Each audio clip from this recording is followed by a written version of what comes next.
Hello, everyone, and welcome to Albion Obsessed. I would do the episode numbers, but I can't remember what it is. I think we're on 24. Normally, that's Joe's job. As you can see, guys, Joe isn't here today, so he's passed the reins over to me. So I get the lovely job of hosting to today's episode. So last week of January, there's no Premier League football on. So we've gone for a transfer special where the hosts have been given £50 million to go out and buy in some players that they feel the Brighton and Hove Albion squad currently need.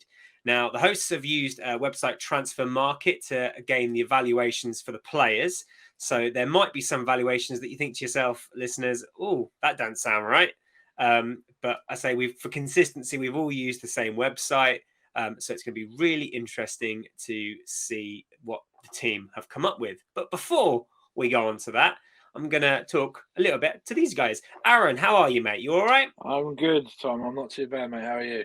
Yeah, I've got a little bit of a cold because I thought you sounded a bit bunged up. I know there's nothing like having COVID and then the next week having a cold. It's bloody that is unfortunate. That is unfortunate. Yeah. And I'd also like to welcome to the show our new regular host. It's Chloe, aka British Tea Hater. Chloe, how are you doing? I'm doing good, thank you. Fantastic. Chloe, I've got to ask, your Twitter tag, British Tea Hater, do you not like tea? No. And when I was like 13, I thought it was absolutely hilarious that I was British, but I didn't like the sort of traditionally British thing, tea. And yeah, so I made that my Instagram, I think it was initially, and then it just sort of became like a thing and too deep to change it now, I think. I'm sure you've been asked that like a million times, but I wanted to go on record and have it out. So, a few things to start off with, guys. I'm going to start off with our now familiar segment of goals that give you the feels. So in a previous episode, Aaron talked about the goals from Brighton and Hove Albion that have just stayed with him for a long time. We talked about Adam Virgo's goal at Swindon, which was a particular favourite of mine, and a few others that Aaron chose to have stayed with him through all this time. This week, it's going to be my pick. So very much like Aaron, it's been very challenging to narrow it down to one. But I've gone with a couple that I think deserve honourable mentions before I pick my number one. Obviously, Ulloa at Forest, but we've done that to death. So I think... I feel like we may have done, mate. I feel like we may have done. Yeah, it was a fantastic goal, and to see it live was phenomenal. There's a few others. Murray and March's goal versus Wigan that sealed promotion for us in our championship season in 2017.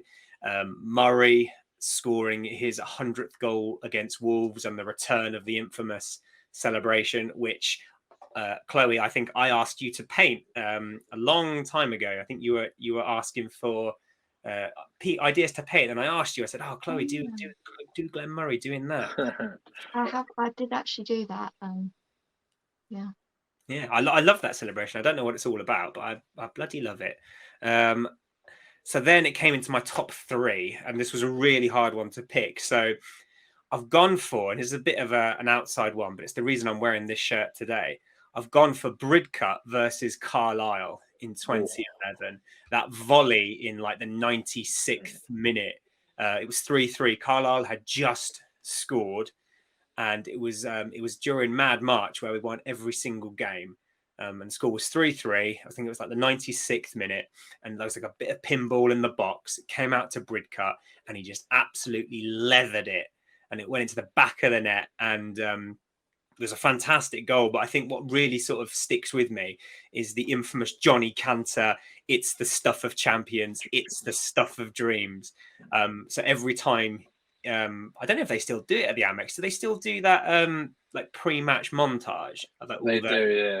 Yeah, I remember like whenever that came on, you'd always have Johnny Cantor screaming that line, out to the fans at the Amex, and I think that always brings me back to that moment against Carlisle, and it was one of those where that season I think was one of my favourite seasons, being a Brighton fan. So that goal's always stayed with me. And then number two, I've gone for Buckley versus Doncaster. first game at the AJAX, that was one of those moments where it was just meant to be. And even when I watch the replays now, it still gives me that sort of like just hugely passionate moment of just like, we're finally at the AJAX and we managed to score 2 goals quite late on in our first game there. But my number one goal that gives me all the feels was Bobby Zamora versus Bristol City at the AJAX. And the reason for that is because obviously Bobby Zamora playing for us in the early 2000s. And when he left, it was one of those moments where it was really tough, because we'd lost our talisman. And when he came back to Brighton, it was really like, it was just an amazing feeling to have him come back after all these years. And he'd scored the week before against Leeds. And that was very much a moment of, oh my God, Bobby Zamora is back at Brighton and he's scoring the goals. But to score at home in front of the AJAX, that was one of those moments where I was genuinely a bit choked up that it was Bobby Zamora back at the AJAX scoring for Brighton. So that's my number one. And it might seem a bit out there in the sense that, like, there's maybe not a goal that everyone will sort of kind of agree with. But for me, as I say, Bobby Zamora was that player that when I was a kid, I idolized. I idolized him before Shearer or any of those players, Andy Cole. It was always Bobby Zamora for me. So to see your childhood hero come back to the club that you love, score in front of those home fans, was just perfect. So there you have it, kids. That is my goal that gives me all the feels. I remember when he came back. I remember it so vividly because I remember I was on my way back from five-a-side, and my friend sent me a photo of him holding the Brighton shirt, and I was like, "That's got to be a joke." And then I saw it online. And I rang my dad. I was like, "He's back! He's back!" Yeah. It's like Harry Potter and Voldemort. He's like, "He's back!" It's like, yeah, that's what it felt like. It was such a surreal feeling. Yeah, it's the infamous Twitter video when he's holding his shirt like that and just and go, "I'm back." Yeah, it was bloody wonderful, absolutely fantastic to see Zamora come back. And I remember reading once in an interview that he said he wanted to end his career at Brighton. And Joe says, I remember vividly too. I was eating chicken nuggets. Oh, no, I put the chicken in there. He was just eating nuggets. It could have been chicken. It could have been veggie. Who knows? Now, I wonder if Joe remembers it because of the nuggets or because it was Bobby Zamora. Maybe he'll let us know. So, yeah, that's the opening segment done with.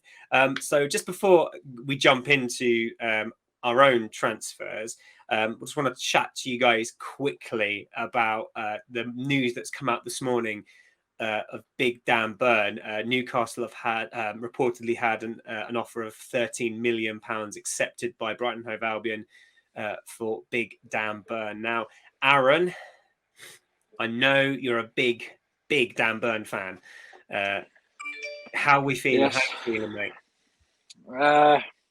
It was inevitable. It was always going to happen, I think. When there was interest at first, it was one of those things where it does make sense, really. He's going back at the age of 29 to his boyhood club.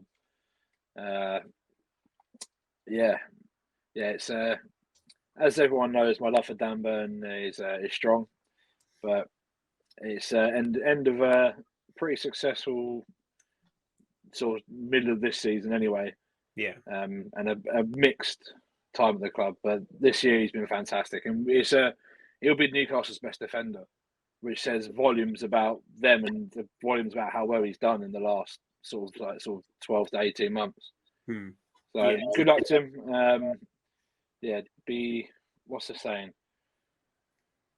Don't be sad. Don't be sad that it's Be happy about it. Yeah, definitely. Khloe, what are your views on this transfer? Do you think it's the right move by the club? I mean, yeah, it's probably like a decent amount for him, really, given his age and sort of his contract length. But and if you had said 13 million for him when he had that game against Wolves, which I can remember, yes, I really sort of wrote him off after that. But this season he has really shocked me, to be honest. He's been so solid, and sort of when we've had the injuries to Dunk and Duffy and Webster, he's sort of come in, and you almost thought, how are they going to get back into the team, because he's just been so solid, so consistent. And I do think it is a loss for us, obviously. And also, I feel like I don't like Newcastle. I feel it's hard to actually wish him luck, because I don't want to see Newcastle do well, Yeah. which sounds really petty, but No, I agree I with hope you. he does well, but I hope Newcastle Yeah. don't. I think with the influx of money and where that particular money has come from, I'm in the camp of I want Newcastle to go down. And I don't mean any disrespect to the Newcastle fans. I know it's a very historic club, but I'm not personally, from a personal point of view, we won't talk politics, but I'm not okay with sports washing and the idea of just letting people who do terrible things take over football clubs to try and brighten up their image. But enough about that.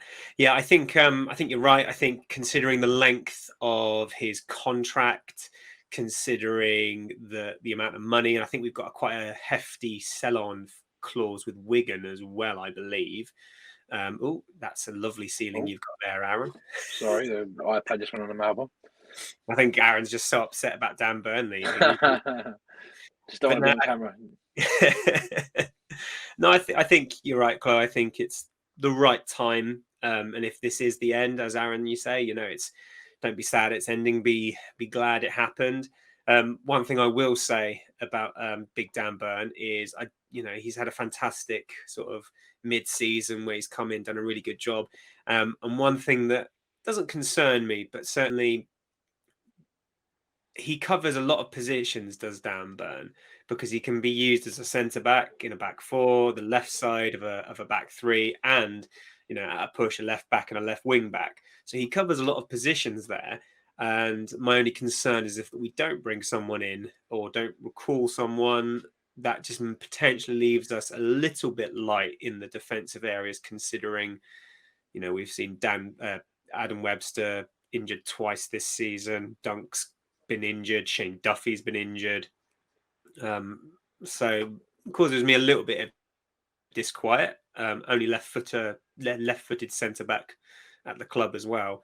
I think Hayden Roberts is left-footed as well, but of course he's never played a Premier League game. So interesting. But anyway, we wish Dan Burn all the best, even if we don't wish Newcastle all the best. So with all that being said and wrapped up, it's now time to jump into the transfer special that we're doing today. So just a quick recap on the rules. So each host has been given a hypothetical £50 million to go shopping.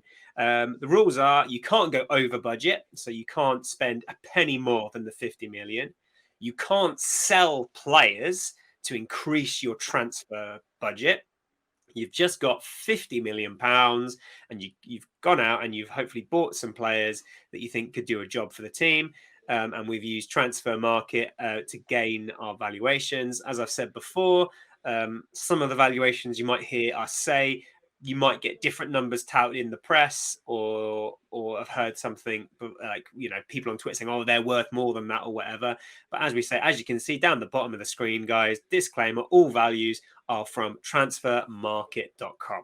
So with that being said, Aaron, I invite you to go first. Am I doing all of mine, or am I doing one each? How do you want to do this? I reckon we'll do all of them at once, because I think then you can justify, and maybe me and Chloe can chip in and say, what on earth are you thinking, Aaron? So I've got 4 names down, but I'm going to leave one name out because I believe you've already got him, Tom. So I'll start off with a 19-year-old centre-back from Middlesbrough called Nathan Wood. Now, the reason why I've gone with him first, he's young, he's quick, England under-20 international, only costing 250k, great future. That's what we're about, looking for youngsters, especially English youngsters as well. That's my signing, my first signing. Decent. Second is which is, this one may be a little bit unrealistic. This one, I have to admit, this one's a little bit unrealistic. It's Luka Jovic from Real Madrid. He's a 24-year-old striker. He made his name at Frankfurt in 2017, 2019. He was on loan from Benfica. He got 54 games. He played 25 goals. He scored a lot of goals in the Europa League and as well as the Champions League for them. He comes in around £18 million in transfer market. Madrid, he barely plays for Madrid at the moment. They actually brought him for €60 million in 2019, but he doesn't really play. Maybe looking for some football, and he very well might be the striker we're missing. Very good. And a guy called Jurrien from Ajax. He's a centre back, 20 years old. He can play anywhere across the back four. He's again quick, good in the air, good with his feet. It comes in at 23 mil. So yeah, two quite hefty lots of transfer fees. But I think the three, especially the last two, I feel will improve our squad now with Nathan Wood coming in later on if he gets older. They're my three. So it's Nathan Wood from Middlesbrough, Luka Jovic from Real Madrid, and Jurrien from Ajax. Very good. Very nice indeed. I especially like the way that you've included one for the future as well. I think that's very Brighton indeed. Yeah. So that's very interesting, Aaron. I'm not going to pretend that I've got a particular good football knowledge about the players that you've mentioned because I don't. However, I trust you that you've done your homework, and I'm sure that they'd make a big impact in the team. So very interesting. I think what we'll also do is we'll also put these names out in the description below when we upload to YouTube, so people can do a little bit of research themselves and they can see kind of like what kind of players we're touting. So, like it, Aaron, good skills, like that very much. And we'll talk about your other choice, your fourth choice, in a minute. So, Khloe. Oh God. What have you gone I'm even for? more nervous now. I'm like, I hadn't heard of like two of those I hadn't heard of, and it's like Don't stress. My two players. I only went with two players. But I do have a little bit left over, so. I just sort of looked at where I think our weaknesses is, and one is obviously goal scoring. And so I was looking at a striker and maybe a sort of playmaker who can create chances. And also there's lots of rumours of Trossard being off in the summer, so I thought maybe a replacement for him just in case. I heard Liverpool were sniffing around. Don't know if there's anything in it, but so yeah, I was initially I was like, I have no idea where to go with this. I also did look at a centre back or a right wing back. I couldn't find a right wing back that I thought suited us, and also looking at someone posted actually on Twitter a list of like all the centre backs that we do actually have, even though Burn's going, and I thought we've got enough depth there, but I don't think we actually need to bring someone in. So yeah, I sort of crossed those two off and went with the looking for a striker. I went for the striker. I went for Iheanacho from Leicester, which I know is completely uncreative. No, decent player. I think he's a good player. He's Premier League proven as well. He's a bit out of favour at Leicester at the moment because they've got Daka and obviously Vardy, I think, is injured at the moment. But, and he was 18 million, which I thought for a Premier League striker that's decent, man, and I think he would fit into our team really well. So yeah, I went for him for 18 million, which left me with 32 million. And then all right, this one is incredibly unrealistic, a little bit silly, a little bit I like him as a player. I think he's a very good player. But he has recently had quite a bad injury, and I don't think he's actually come back from that yet. So he's on his way back. But I went for wait for it. Pedro Neto from Wolves. Fantastic player. He can play left wing, right wing. He was like one of the best young players in the Premier League last season. No doubt about it. I think he got, I can remember it was 5 goals and 6 assists, or 6 goals and 5 assists. But in a sort of very defensive, quite poor Wolves side. Yeah. And yeah, he's a player that I really think can go far in the future. There's no reason he can't be play right at the top. So Yeah. yeah, and he was 31.5 million, which is probably very conservative estimate because, like I say, he's one of the sort of brightest young players in the Premier League, I think. So I went for those two, and that took me to. I have got pages of notes here. 49.5 million. So I've got a nice little 0.5 million left there. Fantastic. And as I say, Paul Barber would absolutely love that. He'd love it if you went off with 50 million and came back with change. So that's good skills. But honestly, you sounded very northern there, Tom. Well, I did struggle a bit because I was like, what is a good problem to have is feeling like we don't actually need to strengthen that much. I feel the position we're in with our current squad, I think we've got a fair amount of depth. I think I think we're in a good position going forward. And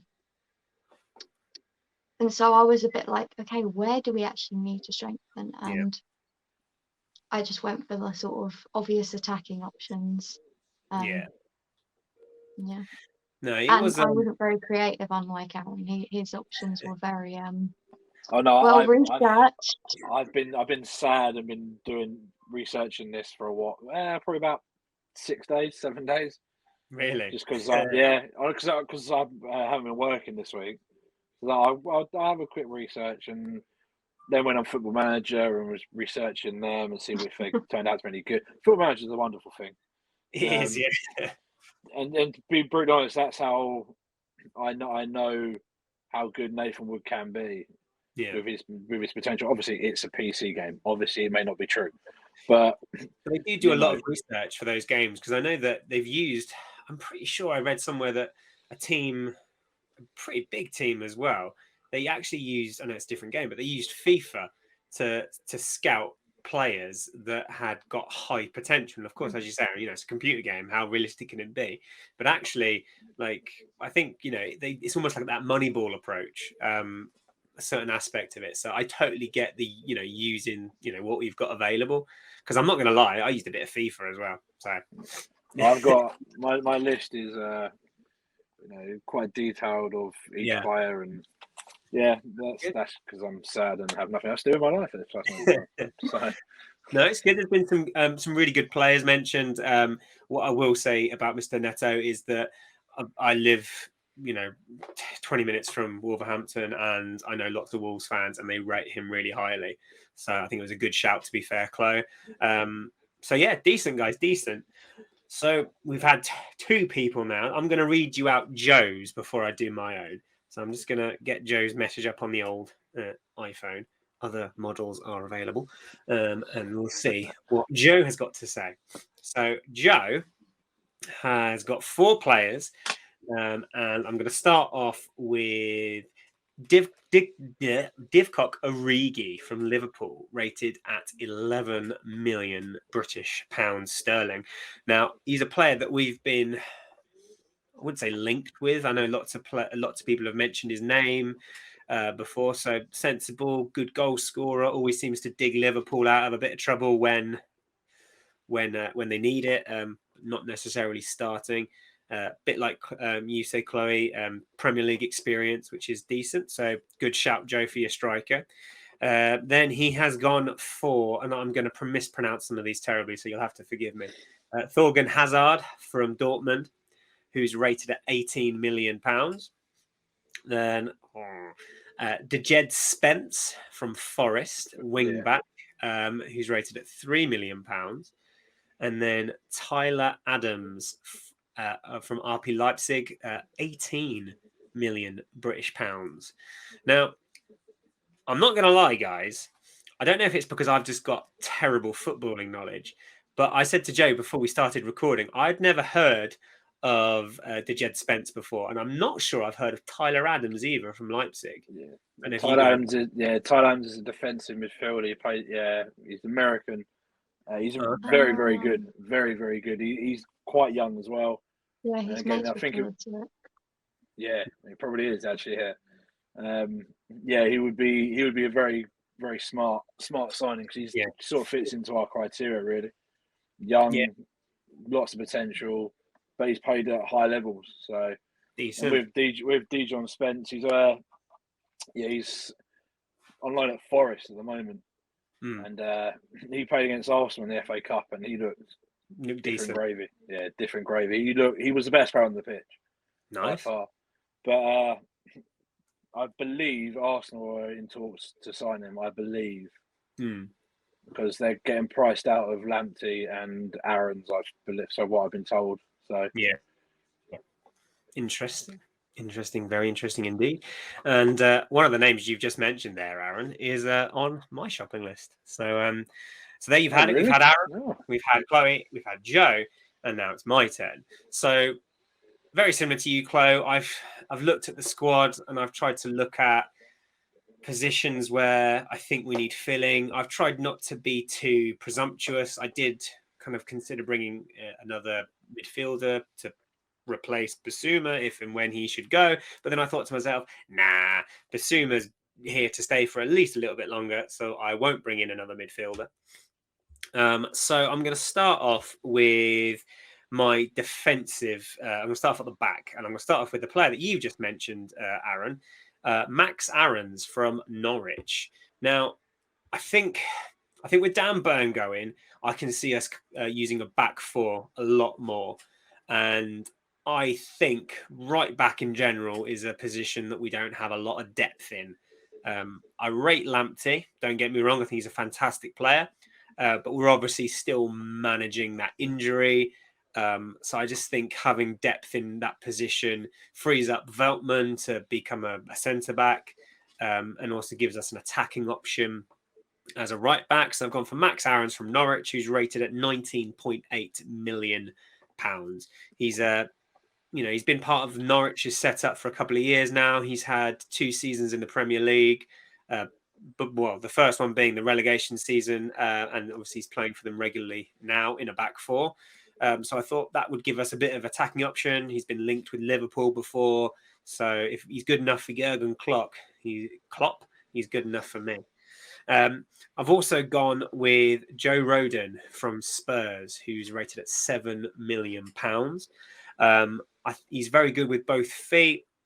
He's worked with Potter before, and again with Dan Burn going, I do have slight worries that if we did pick up another injury in the centre back department, it might just kind of scupper any ideas if we wanted to play with a back three.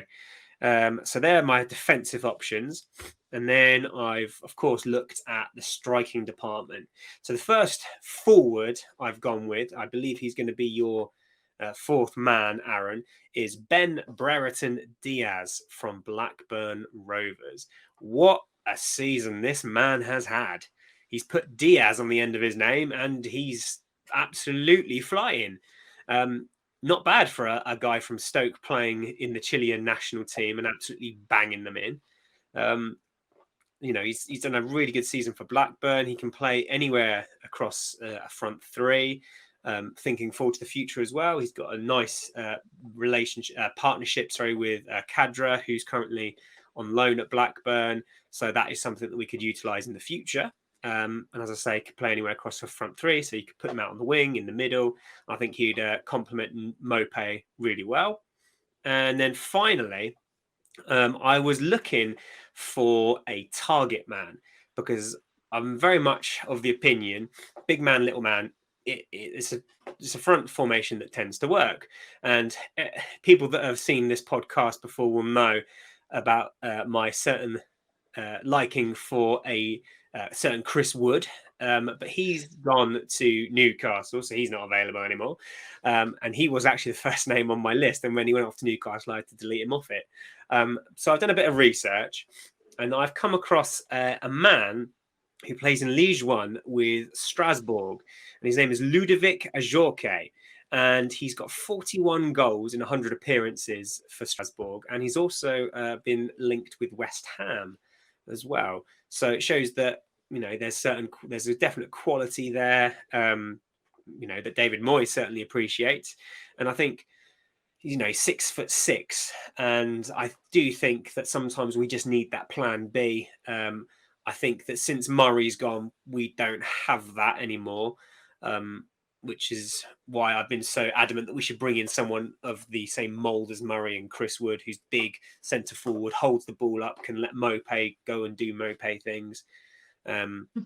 So yeah, that's they're the 4 players I've gone with, which comes to a total of £48.5 million, with a bit of change on the side as well. So there you have it, guys. There is my selection. Yeah, I think that's a pretty good selection, to be fair. Max, like you said, with Max Aarons, he's young enough to develop still. I'm not sure about the last guy, the French Strasbourg guy. I don't know if a target man really fits into Potter's style of play. Is the only question I have on that. Yeah, other than that, yeah, pretty solid. I think I said in the last podcast to Joe, I think the days of Brighton playing with a out-and-out number 9, as it were, are probably in the past. I think the last season we had with Murray, I think it was, quite clear that Potter wanted to go in another direction. But for my 2 cents are that sometimes we need that sort of player when we're playing against those teams like Burnley, Palace sometimes, that are quite happy to sit back. Sometimes just having that big target man, it gives you someone to lump it up to, brings others into play. And for £13 million, not terrible to bring on if you needed him. But there you go. That's just my. To be fair, we could have Ronaldo and Messi, and we still wouldn't beat Palace. So I don't know what sort of voodoo magic they're using, but I know it's getting ridiculous. One day. That's gonna be bliss. Fantastic. It will be bliss. Well, it's been really fun kind of doing that. I love doing a bit of research because it's proper up my street. I'm such a nerd when it comes to this sort of stuff. You can ask my wife. I spend most of my time when I play in FIFA. I'm not actually playing football. I'm like doing all like the managery stuff because I'm just that cool. So yes. So there we go, guys. What we'll do, as I say, is we will put a list of the players each host has gone for in the description below the YouTube video, and then you can sort of do your own bit of research, and you can let us know in the comment section below and on Twitter what you think of our choices. Have we missed anyone? Have we touted people up that don't deserve to be touted up? Have you got any ideas of who you'd like to bring in? Please do let us know. At us on Twitter and drop some comments down below. Disclaimer, all values are from transfermarket.com. Yes, Joe, we know. And if you would like to rebuttal some of our choices, that's who you've got to take it up with. So if you think that Ben Brererton-Diaz at £9 million is ridiculous, take it up with them, because I know that, and I'm sure Aaron does as well, and Chloe as well, he's been touted at 25 million. But that's not what transfermarket.com says. So to keep it consistent, that's what we've gone for. So yeah, and if you think you can, if you think there are other players out there, as I say, let us know in the comments below. So before we close up today's episode, guys, I'm just going to look ahead now to next week, our next game. It was so strange not having football this weekend, but next week we are playing Spurs in the Cup, which will be very interesting. Now, there's been a lot of hot discussion about seating allocations, the time of the game, how fans are going to get back from London when there are no trains. So there's lots of kind of things there to chat about. Just coming to you, Chloe, first, if I may. With the seating allocation thing, Do you think that it was the wrong of the club to insinuate that there'd be 9,000 seats and then only to release 5, or is it just a case of miscommunications, wires crossed? What do you think? I do think they probably should have been a bit clearer about the allocation, because people were under the impression that there was 9,000 seats, and obviously now we know that that wasn't the case, and it was like an option, but at the time I just don't think it was. I don't think it was made clear enough. No. Yeah. No, I think it's fair. Aaron, are you going to the game, mate? 'Cause I know you were thinking mate, about yeah. it. I got tickets. Be going next weekend. Really good. Looking forward to that. How are you getting there? I still not entirely too sure. I think we're going to go by train. But the issue is we won't get back to about 1:20, half one Sunday morning, from what I can see. Yeah. But it's not too bad. Obviously, I'm getting off at Three Bridges. For people going down further to Brighton, it's going to be a long old night. But that's obviously if it goes to extra time. And I was looking at the train times yesterday, and I was like, well, there's a train before the one we want to get. There's a replacement bus service. So I don't really fancy that. I'd rather wait another like half hour to get an actual train instead of hopping to station after station on a bus. I couldn't think of anything worse. Yeah, definitely. So, Khloe, are you going, mate? Because I know you do a lot of away days. Yeah, I'm getting the coach up there. Oh, yeah. Okay. It literally stops right down the road, so it's just easy to just get that. And yeah. Perfect. Decent. Well, I will be at home watching it on the telly, but I do wish both of you safe travels, and I hope you both get back okay.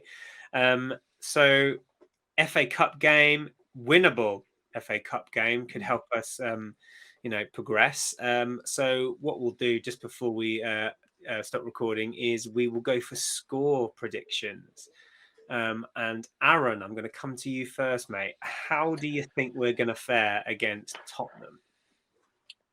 I swear I say this every week against whoever we play, but I feel it also depends on what sort of team we put out to start with, and how we perform. But also depends how bad Tottenham want to be, because they've been very, very poor the last sort of 6 weeks or so.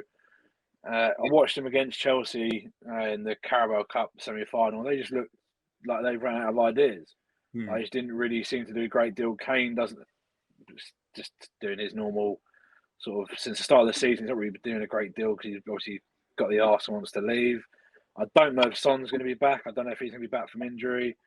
It all really just depends on the squads and who gets picked and whatnot for them and who gets picked for us. And ask me at 7:00 Saturday evening and I'll give you an answer. So, hypothetical then, Aaron. We go strong like we did against West Brom. We see a lot of first teamers in there. Do you think we can get a result? Yeah. Yes, is the answer to that question. I'm going to go for, if we go strong team, I'm going to go for 2-0 Brighton. If Tottenham go all out, as in Kane, Son, Moura, etc., then it would be a bit tighter and may go all the way to penalties. But we win on penalties, so it's fine. Let's just hope that we're doing some penalty practice, especially after our last penalty. Yeah, just don't let Gross take it. Lord have mercy. I mean, and Germans are supposed to be good at taking penalties, aren't they? That's the cliche. Yeah, allegedly. Yeah. How about you, Khloe? How do you see the game panning out, and score prediction, please? I can see it being quite evenly matched, to be honest. I reckon sort of we both really think that we could get a trophy through this, maybe. A nice FA Cup run. They probably want something from this season, obviously, other than top 4. Although I have heard that Conte doesn't take trophies very seriously, like cups, but I don't know how true that is. He doesn't. He never has done. He's always focused solely on the league. From him at Inter, him at Chelsea has always been league, but Mm. we shall find out how Yeah. true It that is. surprises me because I thought they'd see it as a chance to, They may do now because they're out of the title race. They're out of Europe. This is the only Mm. trophy they're left in now, so they may go full strength and look to win something. But they don't win anything, so I don't know why I said that. But yes, I reckon it'll be. I don't want to say it's going to be another 1-1 draw. I'm not sure that I could take that. Another 1-1 draw.